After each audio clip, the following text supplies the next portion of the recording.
n'est nullement périmé. Les armes nucléaires remplaceraient dans une guerre future l'artillerie lourde et les bombardements MA-35. Des travaux menés dans le plus grand secret depuis 3 nuits du 16 au 17 juillet allaient s'achever dans le désert du Nouveau-Mexique, près de la base aérienne d'Alamo-Gordo. Autorités, réalisateurs et expérimentateurs attendaient la première explosion. Voici ce qu'il... Avec une lueur plus vive que celle du soleil le plus brillant, la boule de feu s'est formée. Son diamètre maximum, avant qu'elle s'obscurcisse et forme un nuage, approche 1000 mètres. Sa coloration change en s'assombrissant. Elle monte à plus de 300 km/h pendant que la poussière soulevée du sol est aspirée en une colonne impressionnante. 3 canons de faire d'un coup le même effet qu'un bombardement par plusieurs centaines de forteresses volantes. Elle devait permettre d'accélérer la victoire sur le Japon.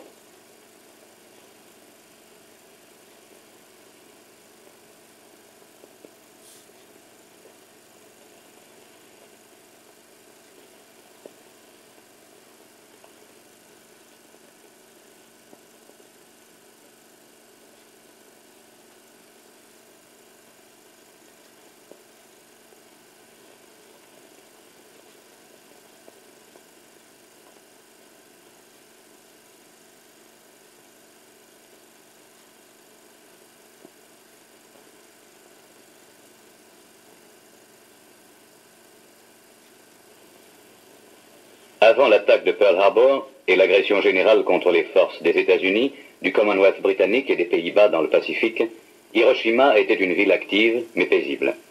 Elle devint ensuite un des éléments de l'effort de guerre du Japon. C'est elle qui, au lieu d'être écrasée par un bombardement classique, fut désignée comme premier objectif de la nouvelle arme.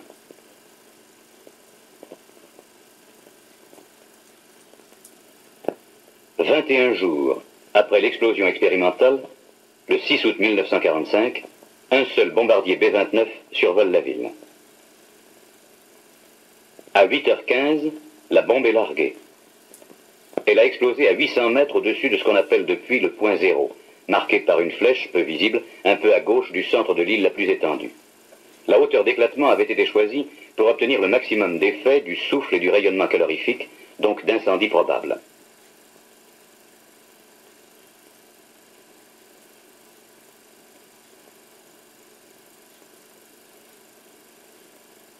Voici les environs du point zéro. Le souffle est à peu près égal à celui d'une charge géante de 20 000 tonnes de TNT. Seuls les immeubles en béton armé, conçus pour résister aux tremblements de terre, sont restés debout. Tout le reste est littéralement en miettes, à l'exception de quelques éléments particulièrement massifs. Remarquez les détails pendant un rapide tour d'horizon. La zone où presque tout est rasé couvre un cercle d'environ 800 mètres de rayon.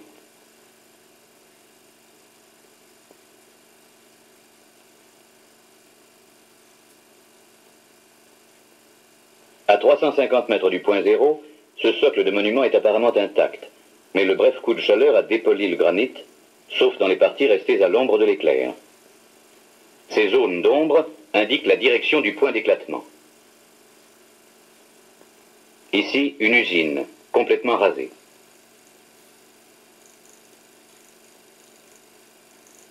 Les bâtiments de la compagnie du gaz ont été écrasés par la surpression, mais le béton a résisté en partie et l'angle écrasé montre la direction du point d'éclatement. Voici les ruines d'une banque. L'onde de choc agit soit par surpression, comme pour écraser cette toiture, soit pour traîner ou projeter tout ce qui peut l'être dans la direction opposée au point zéro.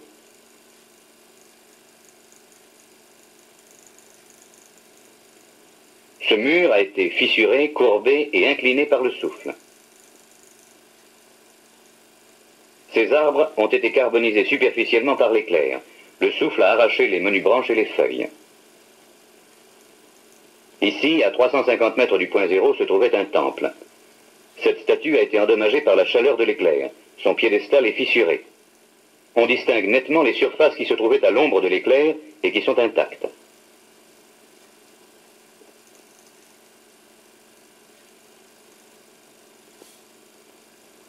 Le socle de ce lampadaire brisé par le souffle montre aussi l'empreinte de la chaleur de l'éclair. Ce musée se trouve à 350 mètres du point zéro. Son ossature de béton et les armatures de la coupole sont restées en place, mais les murs exposés à l'explosion ont été cintrés par le souffle. C'est encore le souffle, par la surpression de l'onde de choc, qui a enfoncé cette terrasse, prise presque de haut en bas grâce à la hauteur de l'éclatement. Vers l'est, à 400 mètres et plus du point zéro, toutes les maçonneries ont été écrasées. Les constructions ne sont plus reconnaissables. On peut remarquer les chaussées intactes.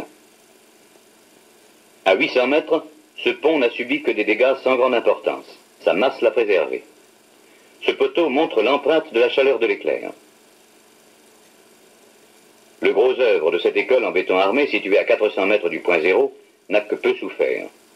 Son ossature avait été conçue pour résister aux tremblements de terre. La surpression a déformé les cloisons et les planchers. À l'intérieur, maintenant déblayé, le souffle et l'incendie avaient tout détruit.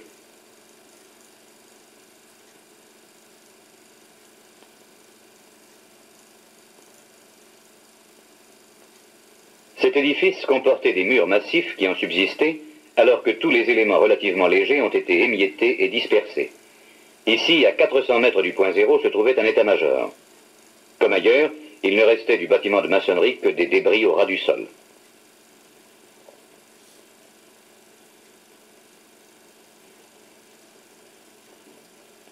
À 800 mètres du point zéro, le siège de la compagnie d'électricité montre un gros œuvre presque intact, encore du béton armé.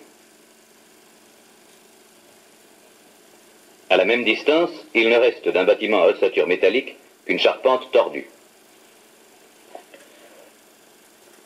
À des distances de 1000 mètres et plus, les dégâts sont aussi graves qu'une destruction complète des maçonneries.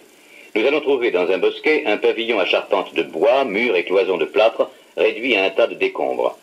Les éléments de bois n'ont pas été enflammés car les flammes naissantes ont été éteintes par la surpression. L'hôtel de ville en béton armé a naturellement bien résisté. Portes et fenêtres ont été enfoncées. À l'intérieur, tout était évidemment détruit.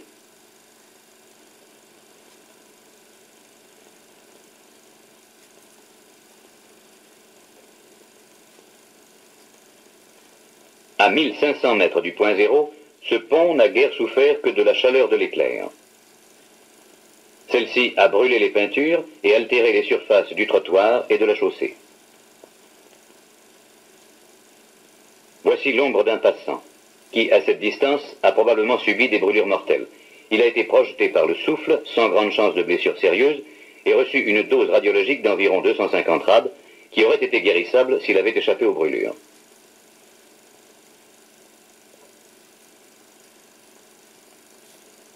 À 1600 mètres du point zéro, ce sont les incendies allumés par les fourneaux renversés, les courts-circuits, les conduites de gaz rompues qui ont causé des destructions.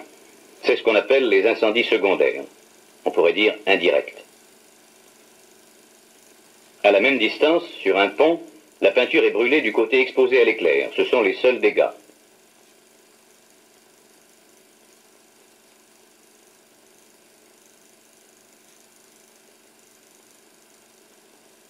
Cet hôpital est à 1600 mètres du point zéro. La partie la plus proche est complètement détruite.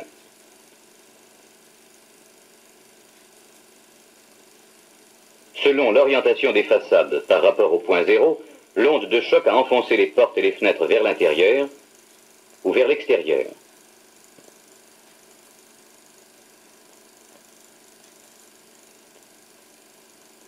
À l'intérieur, les dossiers de ces fauteuils ont été brûlés par l'éclair, sauf lorsqu'ils se trouvaient à l'ombre.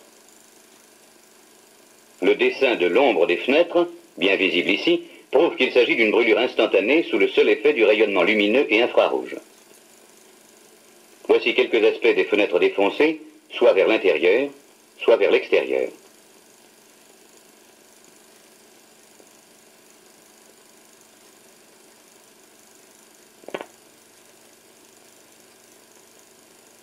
De la terrasse de l'hôpital, en regardant vers le point zéro, nous retrouvons les destructions générales, d'où émergent quelques cheminées d'usine et une ossature de béton armé.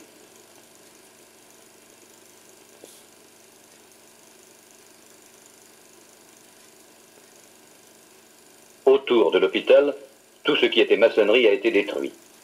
Les incendies secondaires ont causé la plupart des destructions. Il ne reste que la cheminée de cette fabrique.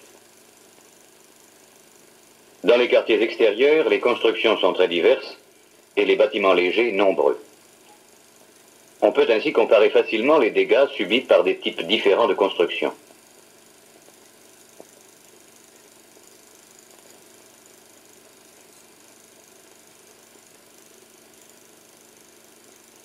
Voici une église réduite aux pans de murs les plus massifs. En résumé, cette explosion de 20 kilotonnes à 800 mètres de hauteur a causé de 1600 à 2400 mètres la destruction à peu près complète chaque fois que les constructions n'étaient pas en béton. Les incendies secondaires ont aggravé les dégâts du souffle. De 2400 à 3200 mètres, surtout des incendies secondaires. De 3200 à 5000 mètres, encore des incendies. Au-delà, et jusque vers 10 000 mètres, de moins en moins de vitres brisées. Quelques détails encore. Ici, une façade dont le premier étage est seul et complètement enfoncé. Sa structure l'expliquerait. Elle se trouve à 1600 mètres du point zéro.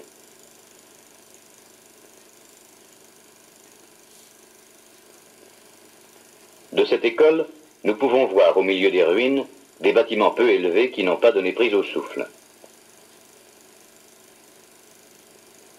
Des meubles projetés ou déplacés montrent que le danger du souffle est réel. On a toujours le temps de se jeter à terre au moment où l'éclair donne l'impression d'un bain de lumière blanche. Il vaut mieux recevoir une table légère sur le dos que d'être proche de l'angle d'un mur. On échappe toujours ainsi à une partie des effets.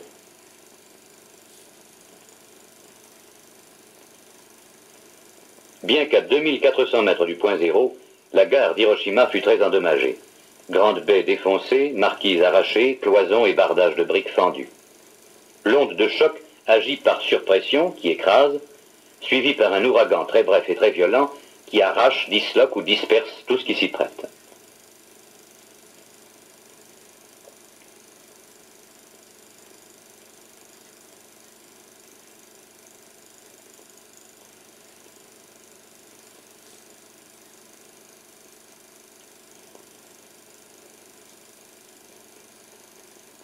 Dans la campagne, la végétation a peu souffert.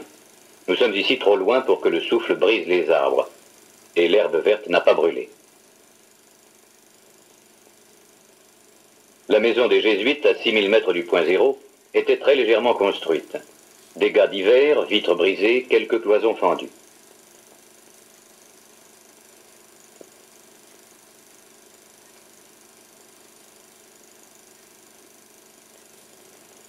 Voici les débuts des déblaiements et de la reconstruction.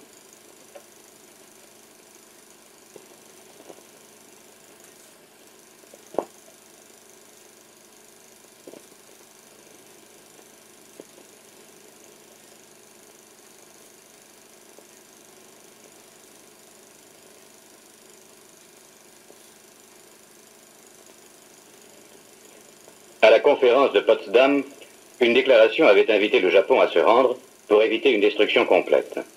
Une nouvelle déclaration du président Truman, aussitôt après Hiroshima, était restée sans réponse. Un deuxième objectif fut désigné pour être atomisé, au lieu d'être méthodiquement bombardé et incendié comme l'avaient été Tokyo et d'autres villes. Nagasaki était un très important arsenal naval à l'ouest de l'île de Kyushu. Voici des usines d'armement, dont une fabrique de torpilles.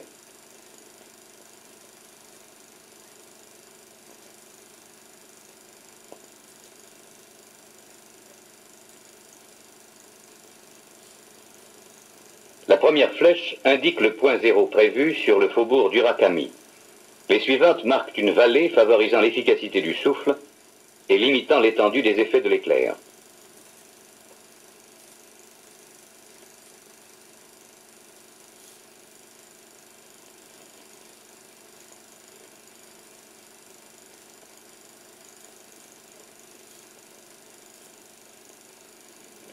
Voici l'explosion du 9 août 1945 filmée par avion. La boule de feu s'est obscurcie, continue à monter en s'aplatissant, soudée maintenant à la tige, pour former le nuage dont la forme champignon est bien connue. Son sommet atteindra 15 000 mètres. Ce nuage est fortement radioactif à cause des résidus de l'explosion de la bombe. L'éclatement a eu lieu entre 400 et 500 mètres de hauteur.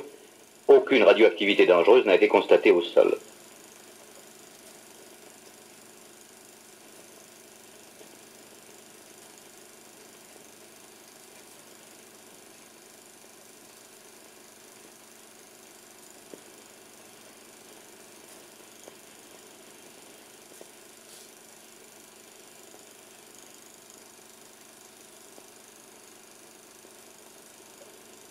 La destruction par le souffle et par le feu fut totale sur 8 km². Nous survolons les ruines de la fabrique de torpilles et de munitions.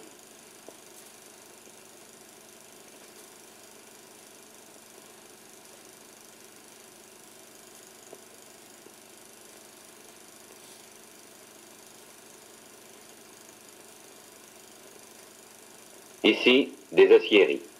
Comme à Hiroshima, les cheminées sont restées debout.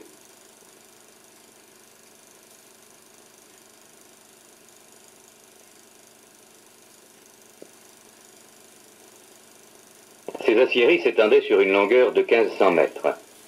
Elles étaient organisées suivant les méthodes américaines. Les charpentes métalliques ont été tordues sur place, parfois couchées. Les bardages et les couvertures de tôles ondulées et de fibrociment ont été arrachés et dispersés.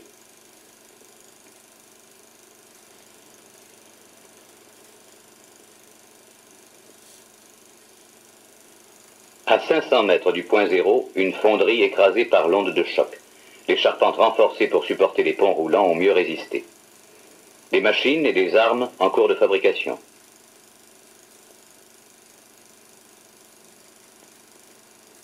Des munitions et des pièces de fonderie en cours d'usinage.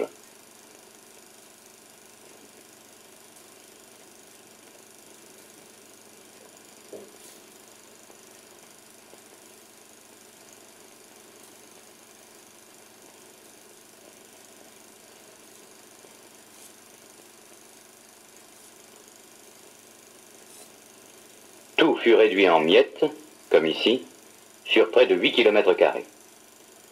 Ici, des machines semblent intactes. Elles seront rendues inutilisables par les intempéries.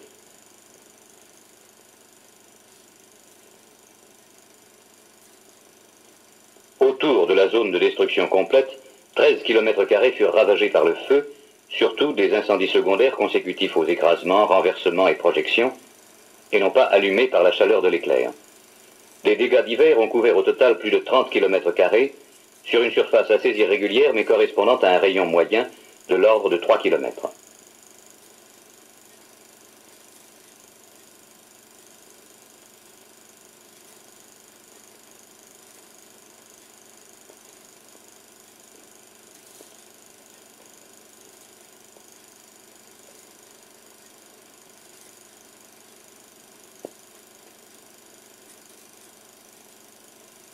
Les collines qui limitent le faubourg d'Urakami ont fait écran. Il n'y a guère au-delà que des vitres brisées et des tuiles arrachées.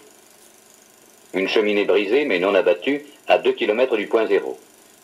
Une prison dont les murs minces en béton armé ont été enfoncés et partiellement couchés. Les murs parallèles à la direction du souffle n'ont pas souffert.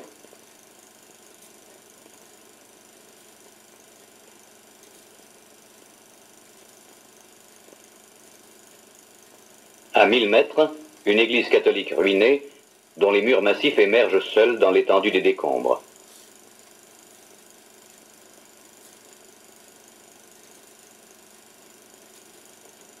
Même de gros blocs ont été projetés. Un motif ornemental de la toiture de l'église. À 800 mètres du point zéro, la charpente d'un gazomètre. 2 pignons, seul reste d'une fabrique. Tous les éléments légers ont été détruits. Les ponts ont plus souffert qu'à Hiroshima. Celui-ci, d'ailleurs beaucoup plus léger, a été arraché de ses supports. Les routes et voies ferrées n'ont pratiquement pas été endommagées. La circulation a pu reprendre au fur et à mesure des déblaiements. 6 semaines après l'explosion, voici les travaux de déblaiement et de récupération avant reconstruction. À 3 jours d'intervalle, 2 B-29 ont lancé chacun une bombe nucléaire de 20 kilotonnes. 2 grandes villes ont été anéanties, comme si elles avaient subi des bombardements massifs. Le Japon n'ayant pas le moyen de menacer les États-Unis de représailles, la guerre du Pacifique était terminée sans les destructions plus étendues et les pertes beaucoup plus graves qu'aurait entraîné un débarquement au Japon. Ce vieux film n'a pas qu'un intérêt historique. Ces images malheureusement authentiques sont un moyen de comprendre pour être capable de prévoir et de réagir. Seule condition pour augmenter ses chances de survivre, de ne pas subir la volonté d'un ennemi et même de pouvoir secourir les victimes de futures catastrophes, toujours possibles.